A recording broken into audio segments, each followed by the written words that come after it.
Welcome to हॉररकास्ट। ये हॉररकास्ट का पहला पायलट एपिसोड है और इस एपिसोड में आपके लिए हम रियल लाइफ हॉरर स्टोरीज लेकर आए हैं। इस चैनल के ज़रिए से हम आपके साथ शेयर करने वाले हैं वो सभी रियल लाइफ पैरानॉर्मल एक्टिविटीज़ जो कि लोगों के साथ रियल में पेश आई हैं। तो चलिए बढ़ते हैं अपनी पहली कहानी की तरफ। मेरा नाम अली है और मैं आपके साथ अपनी लाइफ में हुई एक रियल घटना शेयर करने जा रहा हूँ। मेरी ज़िंदगी का वो लम्हा आज भी दिल को ठंडा कर देता है। एक दिन हमारी फैमिली, जिसमें मैं, मेरी बीवी सायरा, हमारे 2 बच्चे और मेरी माँ, हमारा प्लान बना कि आज हम अपनी एंसेस्ट्रल हवेली को विज़िट करेंगे गांव में। ये हवेली लाहौर के पास एक छोटे से गांव में मौजूद है। हमारी फैमिली यहाँ से बहुत टाइम पहले मेन सिटी लाहौर में शिफ्ट हो गई और तब से ये हवेली मोस्टली बंद रहती है और यहाँ पर हमारा बहुत ही कम आना जाना रहता है। तो एक बार हमारा प्लान बना कि एक लॉन्ग वीकेंड के लिए हम अपनी उस हवेली में जाकर रहेंगे अपनी पूरी फैमिली के साथ। हम अपनी हवेली करीब रात के 10 बजे पहुँचे। अंधेरा चारों तरफ छाया हुआ था और हवेली के कॉरिडोर से सर्दी की हल्की सी हवा चल रही थी। मैंने दरवाज़ा खोलते ही ये महसूस किया कि कोई नज़र हम पर टिक गई है, जैसे एक बहुत ही पुरानी चीज़ यहाँ पर रहती हो। कोई जिन, कोई भूत, कोई आत्मा, कोई रूह, मुझे इस बात की खबर नहीं थी। मैंने दरवाज़ा खोलते ही ये महसूस किया कि कोई नज़र हम पर टिक गई है। सायरा ने अपने हाथ से बच्चों के बाल संभाले और बोली, सब ठीक है, बस थोड़ा अजीब लग रहा है। लेकिन बच्चों के चेहरे पर घबराहट के आसार सामने थे। जब हम लिविंग रूम में दाखिल हुए, पुरानी तस्वीरों से सजा ये कमरा बिल्कुल ज़िंदा हो गया, लेकिन एक अजीब सा डर महसूस हो रहा था।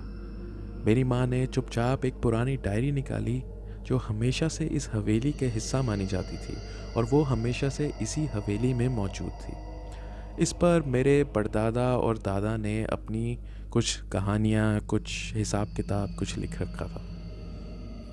मैं बड़े ताज्जुब से उस डायरी के पहले पेज को पढ़ने लगा और फिर अचानक से एक दरवाज़ा ज़ोर से बंद हो गया। मेरे दिल की धड़कन तेज़ हो गई और बच्चों ने भी रोना शुरू कर दिया। मेरी छोटी बेटी ने ठंडी आवाज़ में कहा, मामा कोई आया है, इस हवेली में कोई है। मैंने हिम्मत जुटाकर कॉरिडोर में कदम रखा। हर मोड़ पर मुझे ऐसा एहसास हो रहा था कि कोई तो है, कोई हल्की पाँव की आहट की आवाज़, कोई चीज़ जो कि मुझे नज़र नहीं आ रही लेकिन फिर भी यहाँ पर मेरे साथ मौजूद है। ऐसा लग रहा था कि मेरे पीछे कोई साया चल रहा है, लेकिन मैं जैसे ही पीछे मुड़कर देखता वहाँ पर कुछ नहीं होता। मुझे धीरे धीरे ये महसूस तो होने लगा कि यहाँ पर कुछ तो है। मैंने अपनी वाइफ सायरा से कहा, ये सब बस हवा का खेल हो सकता है, पर मुझे दिल से ये सब बिल्कुल रियल लग रहा था। लेकिन मैं खुद अंधेरों से गुजरते वक्त उस खौफ को महसूस कर रहा था जो शायद कभी इस हवेली में मौजूद था। रात के करीब 1 बजे के आसपास डायरी का एक पेज पढ़ते हुए मैं एकदम से घबरा गया। उस पर साफ साफ ये लिखा हुआ था कि मेरी रूह को, मेरी आत्मा को सुकून नहीं मिलता। उसी लम्हे दरवाजे एकदम से खुद ब खुद खुल गए और एक हल्की सी बोलने की आवाज़, एक हल्की सी चीख हवेली में गूंज उठी। हम सब तुरंत से भागते हुए अपने मेन लिविंग रूम की तरफ गए, ये देखने के लिए कि अचानक से ये क्या हुआ है। शायद कोई अंदर घुस आया है या शायद कोई जानवर भी हो सकता है, लेकिन वहाँ कोई भी नहीं था। मेरी माँ ने फिर मुझे बताया कि ये डायरी कभी उनकी दादी की थी और इसमें लिखा गया कहानियाँ और किस्से उस वक्त के हैं। वो रात का तजुर्बा हम सब के लिए ना सिर्फ डरावना बल्कि दिल को छू लेने वाला था। जैसे कैसे वो रात हमने वहाँ पर बहुत डर डर कर गुजारी। हमेशा ऐसा महसूस होता था कि कुछ तो यहाँ पर है। अपनी आँखों के किनारों से हमें कोई खड़ा हुआ दिखता, लेकिन जब हम पलट कर देखते तो वहाँ कुछ नहीं होता। मेरे बच्चों ने भी मुझसे यही कहा कि पापा, यहाँ पर हमें बहुत डर लग रहा है, ऐसा लगता है कि कोई ना कोई यहाँ पर है।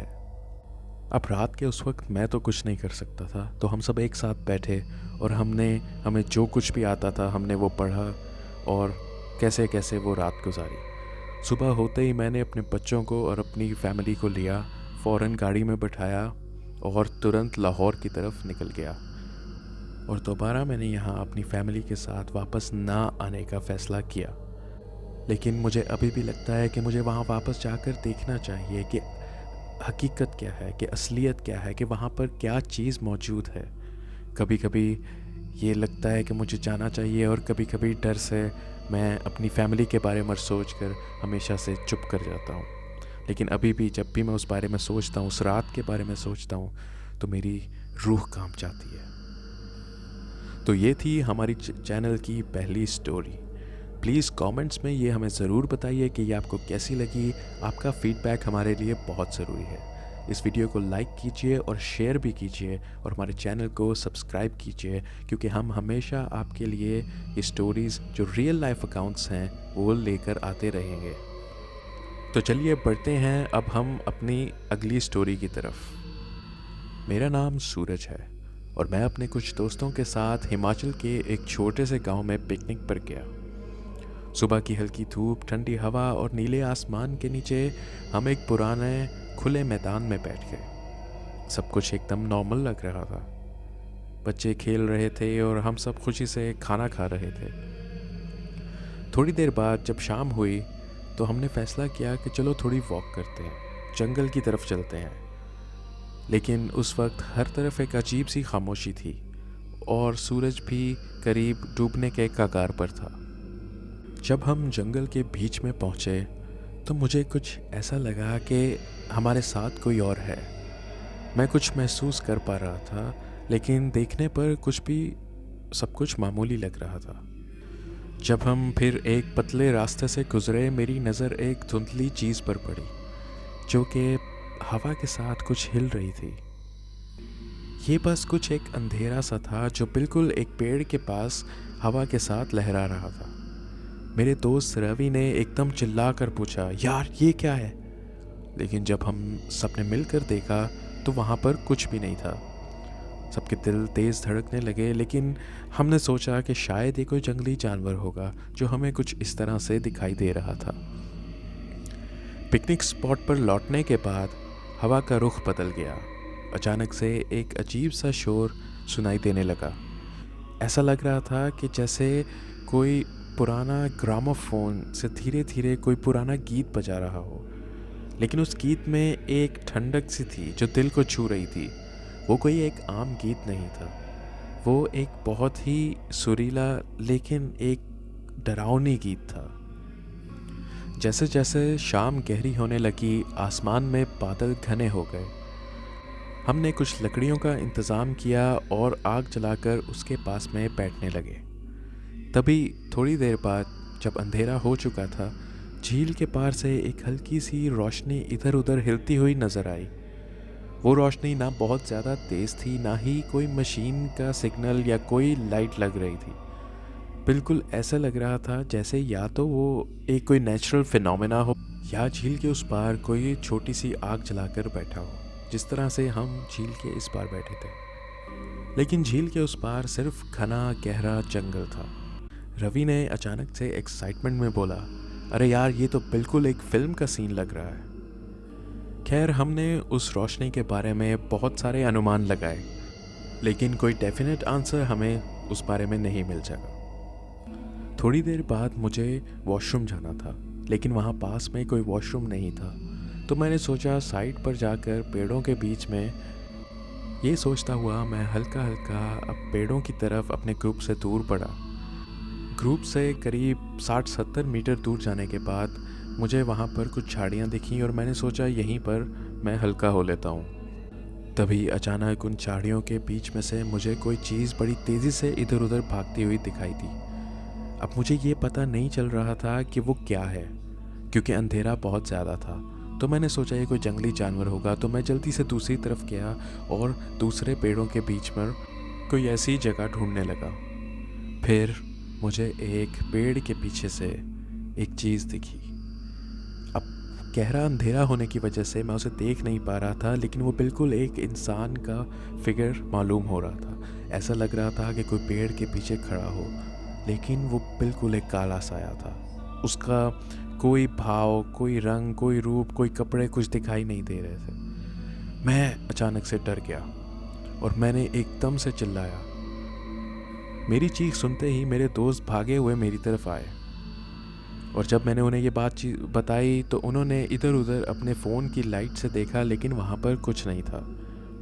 लेकिन मैं आपको यकीन से बता सकता हूँ कि मैंने बहुत ही क्लियरली कोई चीज़ देखी। ये सब बताते हुए अभी भी मुझे बेइंतहा डर लग रहा है, और मुझे ऐसा लग रहा है कि वो भूत अभी भी मेरे आसपास हो। जैसे कैसे हमने वहाँ पर रात गुजारी, और मेरे दोस्तों के साथ भी कुछ छोटे मोटे इस तरह के अनुभव हुए, तो सुबह होते ही हमने ये फैसला किया कि हम इस जगह को छोड़कर किसी और जगह पर जाएंगे। कोई भीड़ भाड़ वाली जगह पर जाएंगे जहाँ पर हम आराम से अपना हॉलीडेज़ एंजॉय कर सकें। मेरी स्टोरी अच्छी लगी हो तो प्लीज़ शेयर कीजिएगा। So thank you so much for sharing your story. मैं आप सभी सुनने वालों से ये रिक्वेस्ट करूँगा कि प्लीज़ कमेंट्स में अपने फीडबैक ज़रूर दीजिए, और हमें बताइए कि आपको कौन सी स्टोरी अच्छी लगी। और अगर आपके साथ भी कोई ऐसी घटना हुई है, अगर आपके साथ भी कोई ऐसा वाक़या हुआ है, तो आप प्लीज़ हमें ईमेल पर अपनी सारी दास्तान लिखकर भेजिए। हम अपने चैनल पर आपकी रियल लाइफ हॉरर स्टोरी लोगों के साथ शेयर करेंगे। हमारा ईमेल एड्रेस आपको हमारे चैनल में मिल जाएगा। अपनी स्टोरी लिखकर भेजिए और हमारी टीम आपसे कांटेक्ट करेगी। So thank you very much for watching the stories. ये हमारा पहला पायलट एपिसोड था, और अब हम आपके लिए रेगुलरली इस तरह के रियल लाइफ स्टोरीज़ लेकर आते रहेंगे। सो प्लीज़ चैनल को सब्सक्राइब कीजिए, नोटिफिकेशन बेल को भी दबा लीजिए, और ये वीडियो शेयर करना मत भूलिएगा। और कमेंट्स पे प्लीज़ अपना फीडबैक ज़रूर दीजिए, और इस वीडियो को लाइक कीजिए। Thank you once again very much for watching, and stay tuned for our next video. Until next time.